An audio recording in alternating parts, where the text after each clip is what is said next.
దేవాదాయ ధర్మాదాయ శాఖ అధికారులు కూడా ఆలయ భూముల కబ్జాపై దృష్టి సారించారు. హైదరాబాద్ బేగం బజార్ పరశురాం దేవస్థానం వద్ద దేవాదాయ అధికారులు ఆక్రమణలు తొలగించారు. ఆక్రమణ తొలగింపు సందర్భంగా ఉద్రిక్త పరిస్థితి నెలకొంది. పరశురాం దేవస్థానంకు సంబంధించిన 1300 గజాల భూమిని మురారీదాస్ ముందిడా అనే వ్యక్తి కబ్జా చేశారు. హైకోర్టులో 1997లో ఎండోమెంట్ అధికారులు కేసు నమోదు చేశారు. 2022లో ఆక్రమణలు తొలగించి భూమిని స్వాధీనం చేసుకోవాలని న్యాయస్థానం అధికారులను ఆదేశించింది. కోర్టు ఆదేశాలతో దేవాదాయ ధర్మాదాయ శాఖ అధికారులు పోలీసుల సమక్షంలో ఆక్రమణలు తొలగించారు.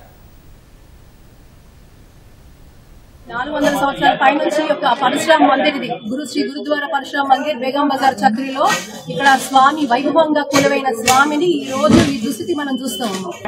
1997 సంవత్సరం నుంచి ఈ యొక్క ఆలయం మీద ఇక్కడ కేసులు దీని మీద కేసులు నడుస్తూ ఉన్నాయి. ఈ అక్రమార్కులు ఆక్రమించిన 1300 గజాలు ఏవైతే ఉందో ఇది పూర్తిగా ఆక్రమించి 142 గజాలకి మిగిల్చారు.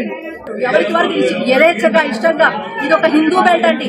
బేగం బజార్ చక్రి ఒక హిందూ బెల్ట్ అయ్యి ఉండి ఇక్కడ ఇటువంటి అక్రమార్కులు ఇలాంటి అక్రమాలకు దారి ఎందుకు వస్తుంది? ఇది ఒక్కటి కాదు. ఈ రోజు పూర్తిగా మీరు ఒంచుటి తీసుకుంటే అన్ని కూడా 100 ఎకరాలు ఆలయ భూములు కబ్జా అవుతా ఉన్నాయి.